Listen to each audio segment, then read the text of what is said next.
नमस्कार दोस्तों, इस वीडियो में सबसे खास बात यह है कि इसमें इंग्लिश सीखने के लिए आपको एक भी वर्ड रटाया नहीं जाएगा, लेकिन फिर भी कुछ ऐसा सीखने वाले हो जो आपको बहुत ही अच्छी इंग्लिश स्पीकिंग सिखा देगी।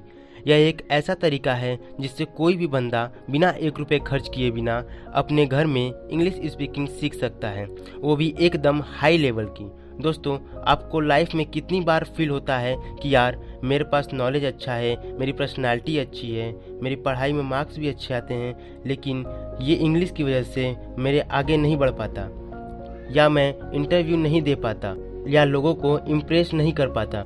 देखो, आपको जॉब चाहिए, या आपको इंग्लिश में कन्वर्सेशन सीखना है, या आपको इंग्लिश में लोगों से बात करके इम्प्रेस करना है, स्पीकिंग सीखने का कोई भी रीज़न हो, उस रीज़न की खातिर मैं आपसे विनती करता हूं कि आप इस वीडियो की एक लाइन भी मिस मत करना, क्योंकि इस वीडियो में मैंने वे सभी बातें कही हैं जो रियल है और आपके लाइफ के लिए बहुत ही इम्पोर्टेंट है।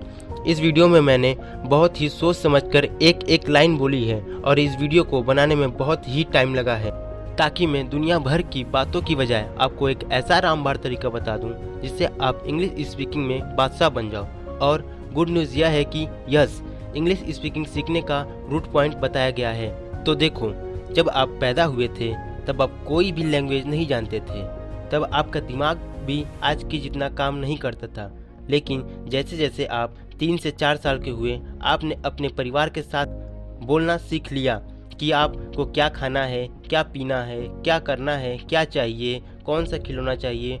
सबसे ताज्जुब की बात यह है कि हम में से किसी ने भी पैदा होते ही किसी ने स्पीकिंग कोर्स नहीं किया था और ना ही कोई स्पीकिंग के लिए कोचिंग ज्वाइन की थी, लेकिन फिर भी हम उस उम्र में अपने परिवार के लैंग्वेज को सीख गए थे।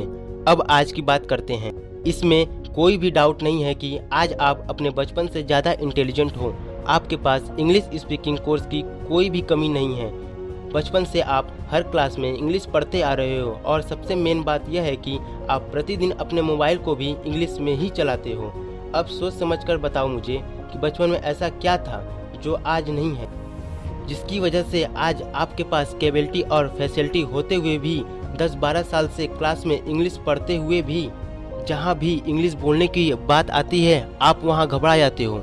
अब सीधा ये बताते हैं कि यार ऐसा क्या करें जो इंग्लिश बोलकर तबाही मचा दें। तो इंग्लिश सीखने के लिए मैं सबसे पहले आपको उस टाइम में ले जाऊंगा जब आपका जन्म हुआ था, क्योंकि आज हमें वहीं से सीखना है।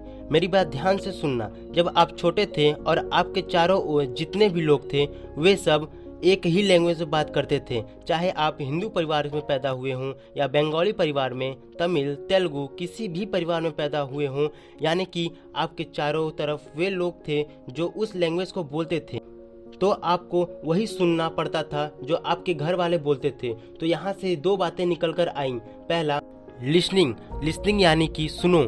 एक बच्चा बचपन में पहले बातों को ध्यान से सुनता है, कई बार सुनता है, और वह कितनी बार सुनता है तब जाकर वह ठीक से बोल पाता है। आपने इंग्लिश केवल ठीक से कई बार पढ़ी है पर सुनी नहीं। आपने जब भी इंग्लिश में मूवी देखी या न्यूज़ देखी तो ये सोचकर आपने उसे अवॉइड कर दिया कि यार इसमें मज़ा नहीं आ रहा, हिंदी में देखता हूँ, और वहीं से आपने इंग्लिश को टफ मान लिया।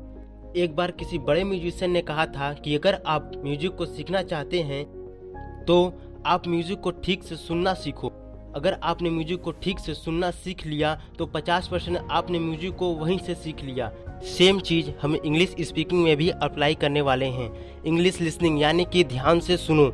ये बहुत ही आसान है और बहुत ही इफ़ेक्टिव है, क्योंकि लिख तो आप बचपन से ही रहे हो, पर आपको कैसे यूज़ करना है ये सुनकर और बोलकर ही सीख पाओगे। अब बात आती है कि सुनना है, लेकिन क्या सुने। अगर आप कोई इंग्लिश मूवी देख रहे हैं तो आप उसे इंग्लिश लैंग्वेज में ही देखो। इसके अलावा आप इंग्लिश सॉन्ग को स्क्रीन पर लिरिक्स के साथ देखो और सुनो, इंग्लिश में ही न्यूज़ सुनो। पहली चीज़ क्लियर हो गई, यानी कि स्पीकिंग सीखने से पहले लिसनिंग सीखना बहुत ही ज़रूरी है। अब दूसरी चीज़ के लिए वापस चलते हैं आपके बचपन में।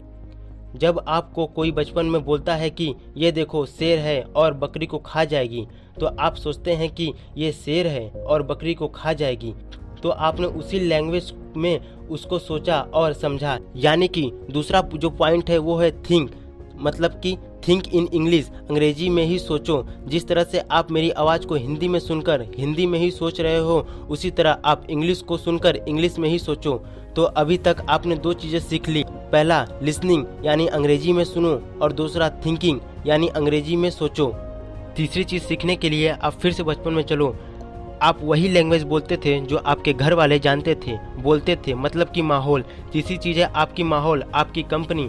अब बोलोगे कि हमारे आसपास ऐसा माहौल है ही नहीं, तो क्या करो? अपना मोबाइल निकालो और वॉइस रिकॉर्डर चालू करके आप जो भी सोच रहे हो उसे इंग्लिश में बोलकर रिकॉर्ड करते जाओ, और हर हफ्ते चेक करो कि आप में क्या गलतियां हैं और इससे सुधारो। और आप ऐसे फ्रेंड के माहौल में रहो जो इंग्लिश को लेकर आपकी तरह सीरियस हो, और आप उससे जो भी बातें करो इंग्लिश में ही करो, चाहे आपको जो भी आती हो, जैसी भी आती हो। आपको इन सभी चीज़ों की प्रैक्टिस डेली 1 घंटा रोज करें, और तब तक करें जब तक आपको लगने लगे कि हाँ, मुझ में कुछ कॉन्फिडेंट बढ़ गया है। दोस्तों, अब बात करते हैं इस वीडियो के सबसे ज़रूरी पार्ट की, कि क्या अंग्रेजी सीखना वास्तव में ज़रूरी है।